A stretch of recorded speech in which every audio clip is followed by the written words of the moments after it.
अमृताहुनी गोड मी मुद्दामच म्हणलं, एक नंबर बाकावरती बसलेल्या वकिलांकडे जसं तुमचं लक्ष असतं तसं याही वकिलाकडे लक्ष असू दे, कारण पुराणामध्ये सुद्धा अमृताला एक वेगळं महत्त्व होतं आणि आजही विधानसभेचं विशेष अधिवेशन सुरू आहे आणि या अधिवेशनामध्ये अर्थात विधानसभेतील सर्वाधिक तरुण आमदार आर आबा पाटील यांचे सुपुत्र रोहित आबा पाटील हे जेव्हा भाषणासाठी उभे राहिले तेव्हा ते काय बोलतात याकडे संपूर्ण महाराष्ट्राचं खरं तर लक्ष होतं।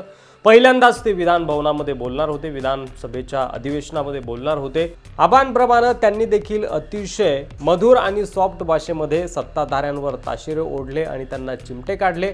फडणवीसांवर जो तंज त्यांनी कसला त्यामुळे विधानसभेमध्ये अधिवेशनामध्ये एकच हाशा पिकायला बघायला मिळाला।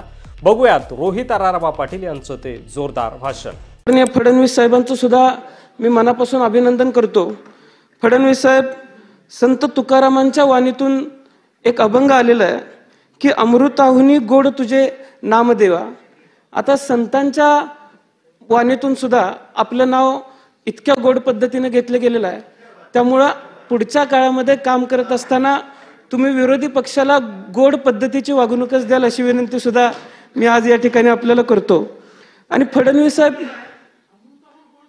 अमृताहुनी गोड मी मुद्दामच म्हणलं, कारण पुराणामध्ये सुद्धा अमृताला एक वेगळं महत्त्व होतं आणि आजही अगदी मी आपल्याला फडणवीस साहेब विनंती करेन, अध्यक्ष महोदय मी आपलं अभिनंदन करत असताना आपल्याला विनंती करेन की आपण जसा सर्वात तरुण अध्यक्ष होण्याचा मान पटकवलेला आहे तसा मी सुद्धा सर्वात तरुण सदस्य म्हणून या विधिमंडळामध्ये बसण्याचा मान पटकवलेला आहे। त्यामुळे तरुण अध्यक्ष म्हणून तुमचं सर्वात तरुण विधिमंडळाच्या सदस्याकडे बारीकपणाने लक्ष असेल अशी विनंती सुद्धा मी आज या ठिकाणी करतो। त्याचबरोबर अध्यक्ष महोदय तुमचं लक्ष माझ्याकडे असावं याचं दुसरं कारण असं आहे की आपण सुद्धा एक निष्णात वकील आहात, आम्ही सुद्धा वकिली पूर्ण करतोय।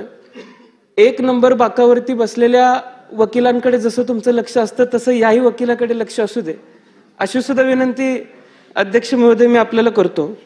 तर अशा प्रकारे रोहित आबा पाटील यांनी आपल्या पहिल्याच भाषणामध्ये राहुल नार्वेकर विधानसभेचे जे की अध्यक्ष आहेत त्यांना आणि देवेंद्र फडणवीस यांना आडेहात घेतलं, त्यांना चिमटे काढले आणि जोरदार ताशेरे त्यांच्यावर कसले।